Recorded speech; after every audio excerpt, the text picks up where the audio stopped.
Truth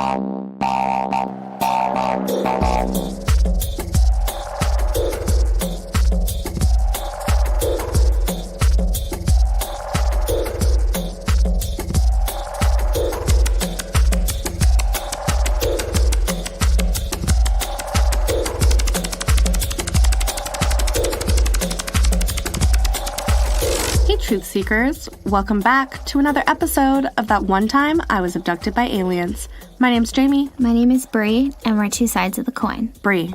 What's up? There was this one time I was abducted by aliens, and they took me to Dulce Base. You poor, poor thing. We decided that Jamie could get her Dulce Base episode. Yes. Finally, after she's been drooling for it for decades now. Because our avid listener, Andy Borowski. Hi, beautiful. Hello, darling.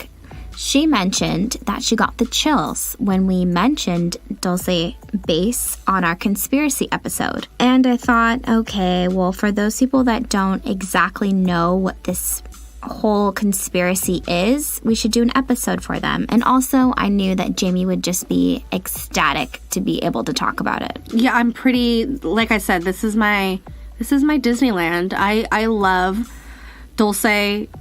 There's Dulce. Two ways to say it. I hate Dulce. I like Dulce a lot better than Dolce. I think Dolce is a sugary snack, I believe. But Dulce can also be like a sugary... Are they both sugary snacks? Latte. Either way, it's delicious, and I love Dulce Base. I'm probably going to call it Dulce Air Force Base at some point, and it's not called that. And everybody calls it that. Like, anywhere you search on the internet, they all call it that, but it's actually not an Air Force base because they also have other branches of the military there, and it's just a base in general. I think that we should start from the beginning. All right. What is the backbone of this conspiracy? What are the actual events that have occurred to lead into this crazy rabbit hole of Jamie's dark Gothic type of Disneyland? Yes. And in my opinion, I think in many people's opinion, the whole story starts with Paul Bennewitz. 1979. Albuquerque, New Mexico. Are you setting the scene? Was it a cold September night? So Paul Bennewitz lived across the street, basically, to Kirtland Air Force Base. His house looked over the base. And Paul Bennewitz was an electrical engineer, and he owned a company that was called Fender Scientific Corporation. His company, to this day, sells instruments to NASA, Boeing, Lockheed, the United States Navy, Air Force, Army. So, I mean, it still stands today. So to me, that just proves how technically evolved his work was back in 1979. For it to still be carried out through this day, obviously he was smart and he knew what he was doing. Yeah. So Paul began to see these UFOs over the base between Kirtland and also towards Manzano. Then Paul started getting these transmissions. Yeah, they call them electronic communications. That he started to record. And then he was able to decipher these messages, which he thought were UFOs, either communicating to each other or also communicating to the base. Basically, Paul was led to believe that there was another base that was under the Archuleta Mesa and that it was an underground base. So he really dived into trying to really understand what was going on in this Dulce Air Force Base. Paul Bennewitz found somebody who thought that they might have been abducted and taken to Dulce. Myrna Hansen, he arranged for her to get hypnotized, kind of like do a regression and talk about everything that happened. And under this hypnosis, she claimed that she had been abducted and her son was abducted as well. And they were taken inside of Dulce Base. And she said that there was like humans there, and there was like these weird alien-looking creatures, and there were like human bodies inside of like these cold storage. Like it looked like they were frozen, and they had like these large like vats of goo with like, it looked like animal parts and human parts inside of it. Did you hear that when they would do these regressions that they were super crazy about it? I feel like this is where the tinfoil hat thing comes from, because I don't remember if it was exactly tinfoil or if it was like different sheets of metal, but they felt like they had to block the windows, block the doors, because they felt like the aliens were changing what she was saying, like, so that the regression was actually saying what the aliens wanted them to hear. And I think this is where, like, the weird psychological twist starts to happen in his story. But the sad story about Paul Benowitz, I think, honestly, I feel like you could do an entire episode just on his story. Yeah, absolutely. Because it's so deep and it's so twisted, and there's so many little things that we could talk about that I do think he deserves his own episode. And how devastating that disinformation campaign put on him by the government was, how it just completely broke him as a human being. And also, way back, I don't even remember what episode it was. I actually said his entire story in a little snippet. Yeah, you did. I remember. I don't remember what episode, though. I don't either. But I said, like a quick cap of what his story is. So maybe after this we can kind of go into his story in another time. But let's fast forward to the 1990s when Phil Schneider starts coming around. And he starts showing up in the UFO community, and he starts doing these lectures about how he was a geologist and he was also an engineer to build these underground bases. But also his father was an Operation Paperclip scientist. And Dulce base always comes back. That's the one thing you can count on, is it always comes back to Operation Paperclip. And if you understand and know what Operation Paperclip is, it's a deep, dark rabbit hole of some fucked up shit that you don't want to know what our government did. Unfortunately. That's very true. But, we do always mention that they keep it in the family. It's always very true. And so... always with bloodlines. Yeah, so I feel like it just kind of passed down to him to be involved in these... in some way, shape, or form, these darker, sort of secretive situations that were going on. And so he was helping to mine these underground bases. That was his job. And he did talk about over 100 different facilities that was being mined and how all these different bases actually connect to each other. But when he became a whistleblower, it was because of this famous Dulce firefight. And what this firefight was, basically in a nutshell, is that he was sent down to excavate these type of deep caverns, and because they're looking for other areas to expand these bases. And so he was sent down there, and he was met with these hostile, tall, gray aliens.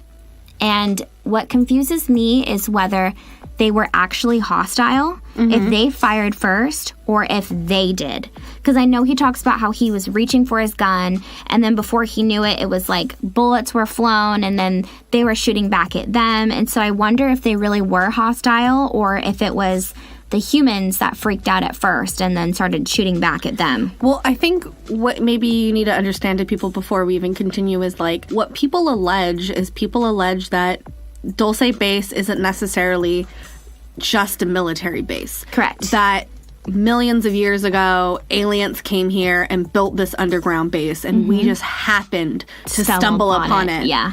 Because we were building a military base. Right. And that's why he was so pissed. He was so pissed because, 60 other military personnel and scientists happened to die that day, and he lost some fingers in the fight, but happened to survive. But he was pissed because it became evident to him that the government knew that there were these aliens that were deep underground and kind of just sent them out like guinea pigs to try out this new area. When they were met with this type of hostile environment and everyone died, that the military still didn't do anything about it. It was another unacknowledged situation where it was like, someone we're like, we all know something happened, but they refused to say yes it did or yes it didn't, or to give any information. They're just kind of like, Yeah, and I think he also felt like they led them down there to be the ones to figure out whether they could continue that or not. Like the government already knew. Like they were putting them in there for bait. Yeah, like they already knew that they were there. So it was like, well, let's just see if we can expand in this area and just like see what happens. And I think that was his big deal, is he was pissed that the government knew about that and led them there anyway and didn't do anything to protect him. And also that when he started to expand these underground bases, he realized that this was really to build an area to host the UN and this New World Order. But what freaked him out was that there were these tall gray aliens that were even above the UN. Almost like it seemed like these were the people that were in power, but above them were these tall aliens. Like everybody has a boss. Exactly. And that ultimately these tall gray aliens were the boss. And that freaked him out because he started to feel like we were under the control of them. Yeah. It wasn't really a situation in where we were doing these things. It was kind of like we were doing them because these tall grays were telling us, or they were instructing us to move around and do these things like that. And that's when he became a big whistleblower. And unfortunately with Phil Schneider, he turned up dead, strangled. It was made to look like a suicide. And the people, his family, his friends that loved him all said there's no way that he killed himself. And this was the very thing that he always warned about. He always said, like, they're gonna kill me.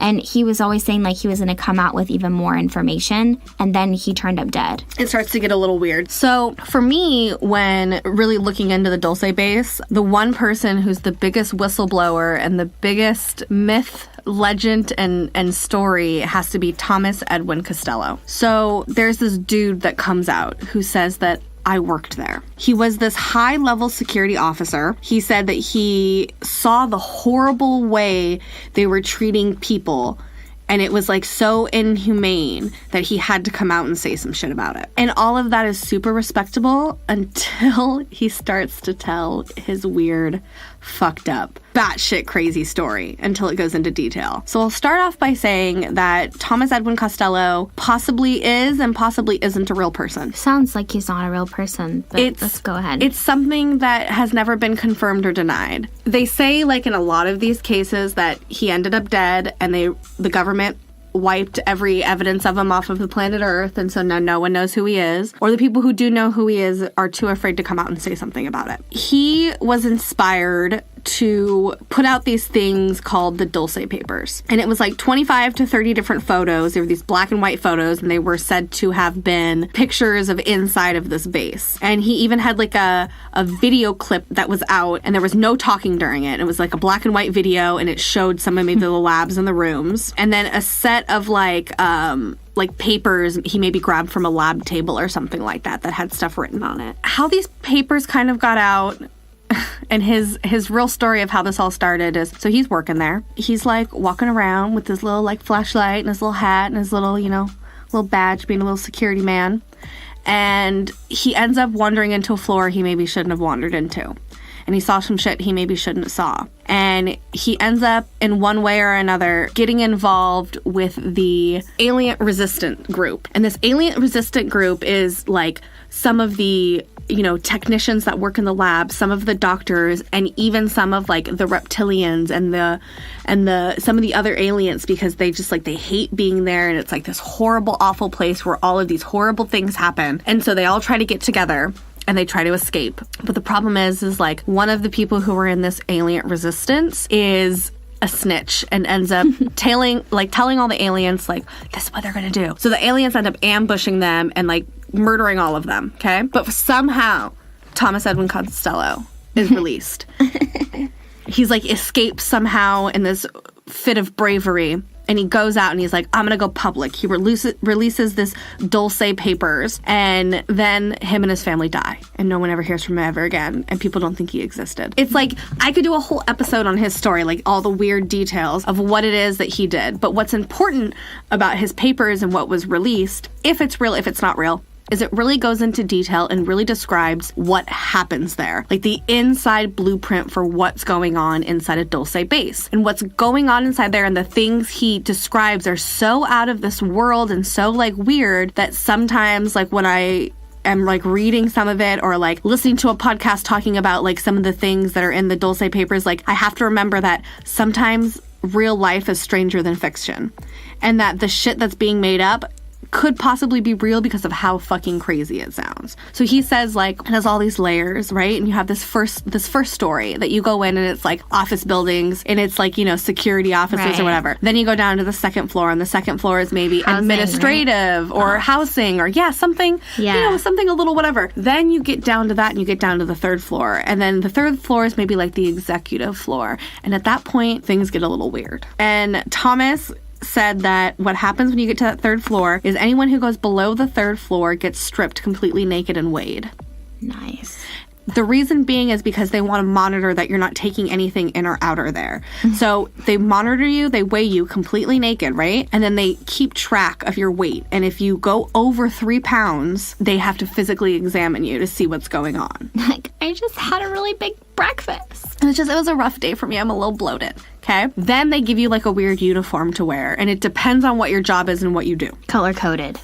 And anything past there is where things get weird. Then you have like a level of, labs. You have a level of, medical exam rooms. You have a level of... There's like a mind control level. A mind control level. There's a floor of like just gray aliens. There's a floor of just reptilians. There's a floor of ice storage for human beings that are in there. There's, floors of cages where these weird creatures are. Mm-hmm. So one of the big things about Dulce Base and why they had this quote-unquote alien resistance rise up and try to go against them is because these horrible, weird medical experiments that they do. Mm-hmm. And the weird medical experiments that they have going on there are things like genetic manipulation, where they're taking people and trying to inject them with crazy DNA of, like, who knows, a different being, an animal, like, whatever they think they're doing to try to figure out something. And so they have these floors of these levels of all of these crazy, weird experiments that they have. And this dude, Thomas Costello, says that he went in there and saw like the pain and anguish on these things' faces, like, kill me, like, this is horrible, like, and he was like, this is just pure torture. Whatever's going on is like, it's not advancing anything. It's like a disgusting sight. I think that it's crazy story, and it's hard. Like, I can understand that happening. I think we've said this before, that like underground is always the best place to do these types of things. Well, it's like, 'cause who's going to be watching you there? Like no matter how loud you scream or what you light on fire. Yeah. How do we really know what's going on? And I mean, these bases aren't like right under the surface. These things are like, I mean, miles and miles underground with like layers between them. Like this isn't like somebody's house that was built underground. Right. This is like a huge, giant mega structure that you can't even begin to imagine what it looks like. Yeah, absolutely. The mass of it. I've seen the diagram for that too, for how deep it goes. And I'm sure, like, who's to say it really stops there? And it's been such a long time since then. I'm sure that it just keeps going deeper and deeper and deeper. Oh, I imagine. And with their genetic experiments, I think it's important to note that this was also around the same time where cattle mutilation was really popping up in New Mexico. Absolutely. New Mexico was really a hot spot for that type of thing. And I know that's also what Paul Benowitz was looking at as well, was the cattle mutilation. Not to mention, a lot of people that lived in New Mexico would talk about the fact that in their home, they felt like they could hear trains going underneath their house. Like, they could hear legitimate movement. Like, there was driving trains underneath their home. Uh-huh. So weird things were happening like that. Not to mention, I know a lot of the sheriff communities were saying how every once in a while there would be an escapee of, like, some type of strange hybrid being. That it was common for them to come across these weird hybrid, messed up, straight out of an experiment, botched type of being that would just be wandering around in the wilderness, almost like if it escaped. Yeah, absolutely. So then you have to think, if they're doing these crazy experiments, then yeah, occasionally, I mean, maybe something could escape, and that's why, or maybe on purpose, they let it loose to see how far it can get. But what's questionable about that story is, it's like, why would a security guard be able to, like, see all of that? So that's the big problem of it. And a lot of the information about him is on those websites I was telling you about, where it's like they're really hard to read, and it's the green background with the white text. Yes. Or it's like the black background with like the bright green text, and it's hard to read, and there's a lot going on, and you have no idea if it's real or not. But I think, to me, the reason I like it is because the more I read of it, the more truth I can find of it in it, because of how fucking dumb it sounds. I'm just like, this, like, something this stupid couldn't be made up. Like, this dude probably really just ran out of this fucking place, like, and really, he probably really fucking saw these things, and we're never gonna know if he's a real person or not, because that's how the shadow government works at the end of the day. I feel like he's a good factor sci-fi. Ooh, that is a good factor sci-fi. Okay, so here's one of my favorite parts about Dulce Base, and one of its main purposes. It is said that there was a treaty that was signed in 1954 between Eisenhower and the Gray Aliens. Mm-hmm. And the gist of this treaty was that the gray aliens can take a certain number of humans to do experiments on in exchange for technology. Things like lasers and whatever weird shit we use today. It's where GPS comes from. There you go, exactly. All that kind of stuff. So what happened is that this place was the military was allowed to come in and be a part of it because of this treaty that was going on with the government and these gray aliens that were doing the medical experiments. You also have to remember that there just wasn't gray aliens inside there. My favorites in the whole wide world, reptilians, which we will go into, were inside there. But the gray aliens were doing these medical experiments. This was their treaty with us, why there was a government presence there. What happened is that we gave them a number, and they took that number and wasn't satisfied with it. So they took more. And it started to create this friction between the government and these bases down there. And so that's where this Thomas Costello story comes in between that time, that quote-unquote alien resistance, when there was this push and this fight back between the two that were going on. People didn't like how things were going and how people were being treated, supposedly, and it turned into this huge situation, and out of it came, quote-unquote, Thomas Costello, allegedly. I can't say that it actually happened. I personally think that Thomas Edwin Costello is a real person, personally. Really? I have no reason to believe he's not a real person. Why is that? I don't have evidence to believe either or. So why choose the negative one? You continue the story of neither confirm or deny. So continues. Yeah, I'm like, I'm in. I like the story. I think it's entertaining. I'm down about it. Like, I like it. If this were a fact or sci-fi, if it was Thomas Costello in general, I would sci-fi him. That's crazy. Only because, like, what his story talks about has already been mentioned in these other people. Like, that's what Paul Benowitz talked about, and that's what Phil Schneider talked about. That's what, when it comes to Dulce Base, what's so important about the Thomas Costello story is at the end of the day, it really solidifies the Paul Benowitz and everybody else. When was this guy? It was in the 1980s? The Costello. 87. I think a common thread within everyone's story is pretty much like, it sort of starts out with this treaty, right? But I think the overwhelming theme here is that eventually we weren't in control.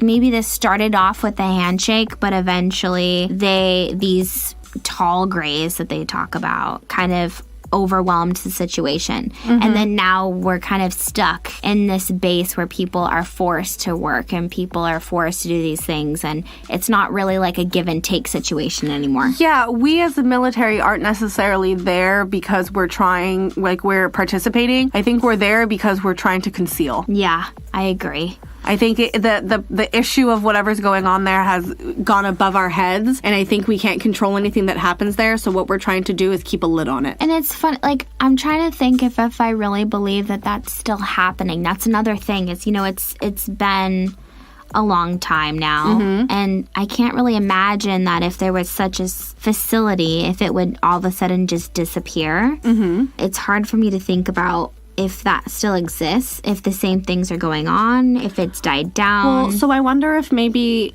all of the hoopla about it from, the 70s to the 80s, basically, even into the 90s, maybe put, like, a bad light on it. So, like, Area 51. Right. They like to, like, not confirm, not deny, but say, like, maybe about Area 51, because I think it keeps people focused there, right? So the focus was on that, so maybe whatever was going on there was moved to somewhere else. Mm-hmm. And it was moved by the underground tunnels. Yeah, I think regardless, once you go so deep underground, that whatever's happening can still happen deep and you'll down, never see it. And it can still be, pushed forth this base to that base to...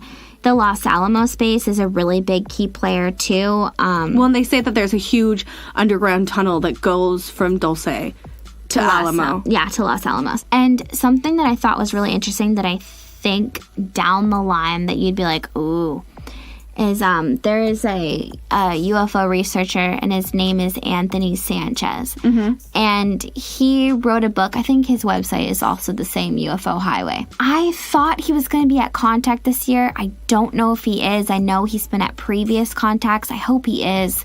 Because that would be awesome if he does attend, because he's really deep into the whole Dulce thing. Mm-hmm. but he had an insider that was a retired Air Force crew for a classified medical detachment group of the McLennan Air Force Base. And basically his job would be to go into these classified, like, deep military operations where he would be sent into a situation to assess and then determine the outcome. He had his own team, but for whatever reason, one day he was pulled out into sort of an impromptu team. And on the way to this base, they had no idea where they were going. It was completely classified. They were handed these debriefing documents. And on the way, he's reading these documents thinking that he's reading about these Native Americans that are in these deep caverns and they're underground. And as he continues to read the debriefing documents, he's starting to realize these are not Native Americans. These are some other type of species. These are like aliens. And that's when he enters the Dulce base. He realized that him and these other people that he was with, because they weren't his crew, they were pretty much picked, almost like cream of the crop. These people that could be put in a very intense situation, but just treat it as business as usual. You know, kind of get in, get out, do your business. But then he found himself there at the Dulce base for years, and it was a fearful environment for him. And he was like scared to the bone. But when he did decide to come out with this story to Anthony, it was like right before he was like done. He was like going into hiding. He was like, I'm done. That freaked him out because he told him about the same things that this other person was talking about, all the horrible things that he had seen. And he was basically like being forced to work there at that point. Because it's kind of like when you realize that this stuff's going on underground and it's so deep. Well, I think you show up for your first day and you don't necessarily know what you're getting into. But then like 2 weeks in, you're like, oh shit, I'm here. Yeah. Like, and there's nothing I can do about it. What are you going to do? Like, there's no one to tell. Yeah, like, what do you... This is the highest point of government, pretty much, that you could go, and they put you here. Your whole life, all you wanted was to be at the top, and then you get there, and you're like, oh, God, no. Yeah. So he starts to tell him Dulce's being ran by these micronuclear reactors. And starts telling him, look into this company. It's called Hyperion. This is your proof that this exists. So then he starts looking into this company, and it's like no one knows about this company. There's like barely any evidence for this company. But then he finds out that the person that runs this company is Lady Barbara Judge, who happens to be knighted by the Queen of England herself. Okay, I know. Wait, pause. Okay, hold on. So one thing we haven't talked about yet is Dulce Base has a whole lot of fucking reptilians, guys. Like, on every level. And reptilians in the sense, like, they're the majority of what's at Dulce Base. Because they're things like janitors and technicians and, like, they're the cooks. They're the working class of what makes Dulce Base run. Now, there's also reptilians who are very high up and in charge and are doing very important things. And the reason that the reptilians are here and why they work there and they're in this environment, they're working with the Greys, is because the amount of fear that is populated inside of Dulce Base, that these reptilians, everything is there that they need. Right. To survive. They have a life, they could have a family, they're, normal quote-unquote people because they have everything they need, because there's the humans that they do have there are so feared that these, hundreds and thousands of reptilians that are there can feed whenever they want, all day long, full buffet style. Full buffet style. So I find it interesting that the Queen of England... Queen knighted this Lady Barbara Judge, who is in charge of this company called Hyperion that happens to sell micronuclear reactors. So he does a bunch of digging, and like I said, it was like almost nothing out there. And then he starts to find out that, like, wait, why would the Queen knight this Lady Barbara Judge? Well, two things this woman has. One, because she's in the nuclear reactor business and also intertwined with the international banking sector. Perfect, too. They meet perfectly. Can I pause real quick and just tell you that Blue Alien Mystic told me that most of the banks in America are all licensed and insured out of, like, Delaware. Beautiful. So, perfect. hashtag Delaware. Delaware. Yeah. So what's interesting is he goes into finding out, like, what the hell is this company? And he finds out that they only have a tiny few, it's like 3 or 4 locations that they sell these micronuclear reactors to. Nothing else, okay? Okay. I'm going to tell you the few. Okay, the few places. The few places. Okay. 1, Los Alamos. 2 is London's financial capital. Mm-hmm. And the other one that you're going to love so dearly Oh my God, what? is this little building that is adjacent to the Denver National Airport. Shut the front door. So So are you telling me that there's a possibility that this company is also supplying the Denver International Airport Yep. with these, what are they? Mini reactors? these micronuclear reactors. Micronuclear reactors. Yes. And there's also a very large possibility that both of these structures that are alleged to have huge underground structures beneath them, there could be a possibility that there's a tunnel connecting the two of them. This company, Hyperion, is the company that is supplying their energy sources. To both of these things. How is it in the world that he names, look into this company that basically looks like it doesn't exist? And the fact that this woman that runs it happens to be knighted by the queen because of these two big things that she's linked to. And the only places that this company even supplies to are these two different areas that are known for being underground London, bases. England. Their financial capital. The fact is that they're these huge places that we know That have in the potential world to have huge underground bases beneath them. huge underground bases. And since then, they've changed their name to Gen 4, but it's still a private company. Owned by you the still- same woman? Yeah, but you still can't find out any information. I even tried looking up about the Gen 4 thing. It's like nothing. It says that their headquarters is Denver.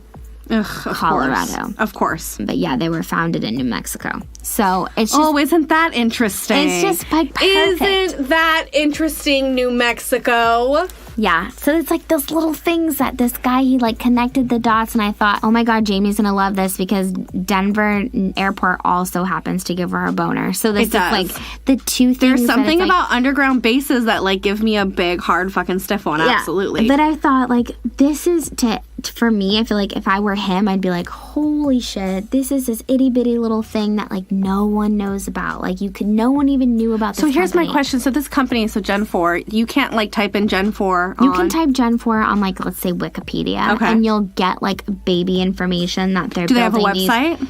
I don't know if they have a website. So like let's But you say can't, that it does say like it's private, doing nuclear. let's say that I wanted to buy No.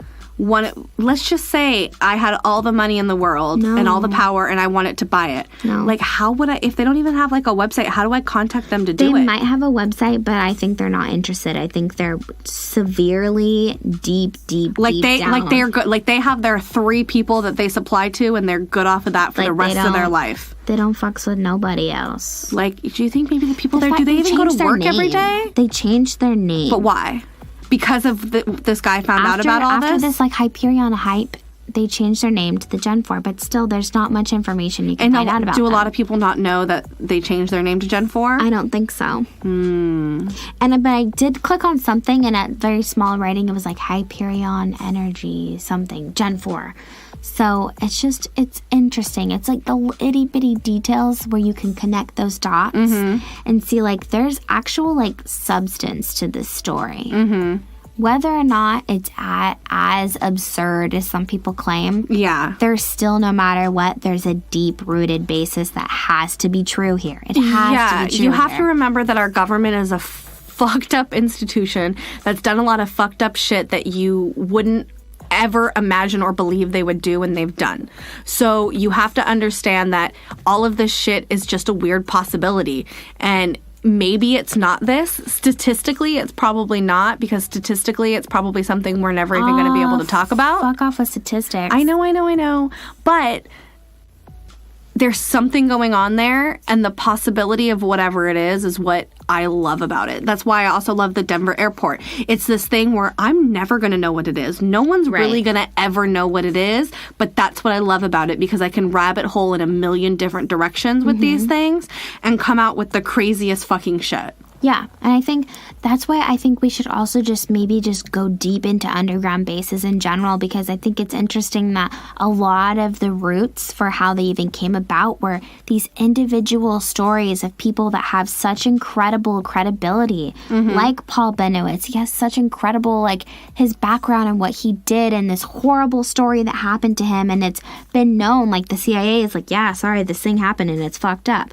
So it's like little things like that. This isn't just some crazy conspiracy. Like, if we didn't know any background, let's say we didn't know about any of these people that came out that had, like, legitimate backgrounds that were involved. We didn't know even the nuclear thing. Just the dots and the connections is enough. Is enough for me to be like, some shit's going on. There's no way that it could be birthed on its own just off of plain conspiracy from someone's Yeah, and it's not just coincidence. No way. Well, one, I always say I'm not a fan of coincidence, but I think that especially with, like, really good UFO researchers, they look for the bullshit. It's almost like their first job is to pick the bullshit and say, no, that's and get it out true. of the way. Yeah, no.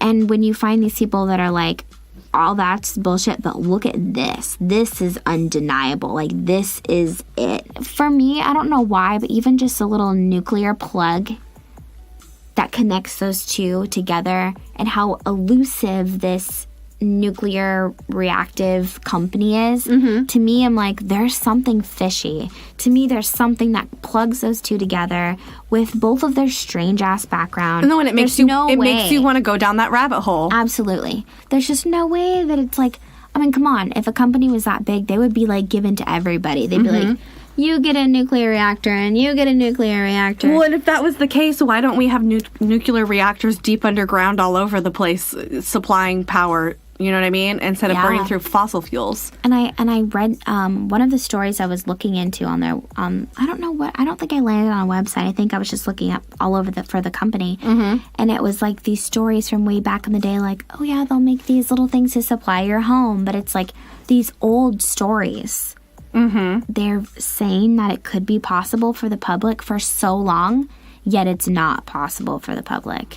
So you're saying that they're, way back in the day, their initial concept of the idea was that it was going to be for, like, people's homes and things that you can use? I think that's their fluff story. I think that's their bullshit story. That's their bullshit that they're putting out there? I think that, like, every few years, they're like, oh, yeah, we're working for these things to, like, power your homes. In, like, 2013, like, you'll run off of these. You just buy this little thing and it'll supply your home. I think they just come out with these bullshit stories, yet they remain a private company. They remain these people that only supply to this select few. And these select few are these big conspiracy hyped places. Yeah. Like, come on. Come on. I'm right there. I'm a fan of it. I fucking like it. It's crazy. So here's what I think. I think we're going to wrap up here. Why I want to kind of start to wrap up the episode here is because I want to say to you guys, we cannot go into a 4-hour long episode about this because we could talk a long time about all the nuances of this. We're trying to kind of skim over the top of it for you so maybe you guys can start to grasp it. And as always, what we want is for you guys to do your own research. We don't want to just tell you the story and you believe whatever it is we say. We want you guys to dig down into these rabbit holes and come to your own conclusions because that's how we get a higher consciousness where all of us are asking questions. Dig deep, do it with caution, probably smoke a little weed before you do it. Maybe I think we should get into underground bases and maybe we should even get into the really horrible stories of disinformation in the UFO community and the poor people that have honestly suffered their lives. Yeah, the gaslighting that happens with these people. Their lives. Yeah, 100%. Let's get into my favorite part of the episode.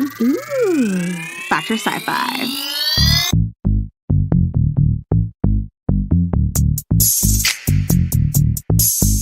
So guys, I don't have a Factor Sci-Fi this week, but here's what I'm going to take this opportunity to say to you guys, and we're going to be changing Factor Sci-Fi a little bit. We are? Yeah. Oh, I'm new to the crowd, so Factor Sci-Fi is going to be purely based on our Patreon subscribers and their suggestions for Factor Sci-Fi. Oh shit, Jamie. You guys can come in and you guys can give me Factor Sci-Fis. We'll put up a poll, one every week, I'll pick a different person every week to do it, and you guys are going to vote, and we're going to read your guys' votes on air, and we're going to talk about the topics you guys want to factor sci-fi. But can we quickly, though, can we just, like, factor sci-fi one of the Dulce stories? Because I'm still on the edge. Of Costello? I'm so on the edge. I don't know if it's Dulce in general or if it's just Costello. I fact him right off the bat. You fact Costello. Yeah, 100%. I believe he was a real person. I believe his weird fucking story. I think I still sci-fi Costello.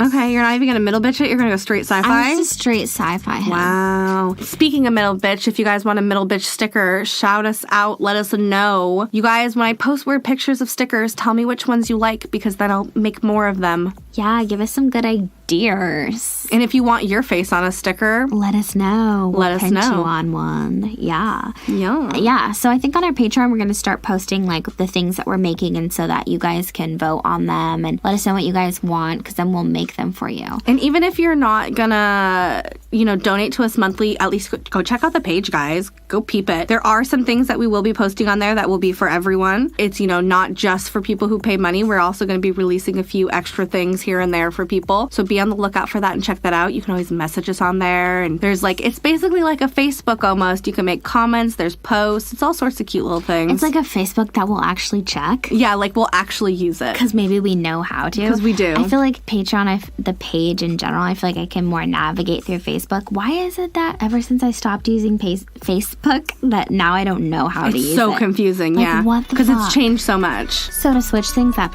a bit, let's get into our conscious quote of the day. The softer side of Sears. Okay, so I'm going to do our conscious quote today because I just have one here by someone named Terrence McKenna. I have no idea who that is. Bree's shaking her head like, I know this bitch. Perfect. You know who she is. So it's, I think they're aliens, but I think they can only reach us through our minds. They don't cross the universe in ships of titanium. They don't even project holograms of themselves into the desert air. They come through the human mind. I was waiting. I was like, Bree knows this quote. I know this quote. I think it's genius because I think it's life. It gives me the chills. Do you see this? Yeah. I got the chills. I do. But I think it's true. When I read this, I immediately thought of Bree. I screenshotted it and didn't send it to her because I wanted to keep it in my pocket in case she never had a conscious quote of the day. I already saved it on probably either my and personal or I don't know. But I liked it because I think that a lot of mine and yours experiences aren't necessarily physical and a lot more mental. But not in you're crazy. But not in a crazy way. No, it's just sometimes you can travel to another place in your mind. It's not your physical body. You're more than just your physical body. Absolutely. And if you want to even involve quantum entanglement, it would be your mind really could expand across the cosmos, and no matter what, you mentally can always collect the same information that is all the way into the opposite side of the galaxy, opposite side of the universe. Mm-hmm. That there's always that connection. So therefore, any being, anything can connect with itself simultaneously. Absolutely. It's genius and it's beautiful, and I love the quote. And I'm so grateful that you did our conscious quote of the day. Hey-yo. Carry through the week. Yeah. Live life the best you can. Yeah. Remember that there's more to you than what meets the eye, and we're all connected in the cosmos, and we will meet again. So follow us at That One Time I Was Abducted on Instagram. Drop us an email at thatonetimeIwasabducted@gmail.com. Please go to patreon.com/thatonetimeIwasabducted by aliens. Check us out. Maybe donate some money to us. Whatever your soul feels is right. And follow us on all other social media platforms. Shout out to Mountain View, California. You're the bomb. Fuck yourself. Make yourself a delicious ice cream and I will eat it with you joyfully. Good night, guys. Love you. Love you guys. Good night.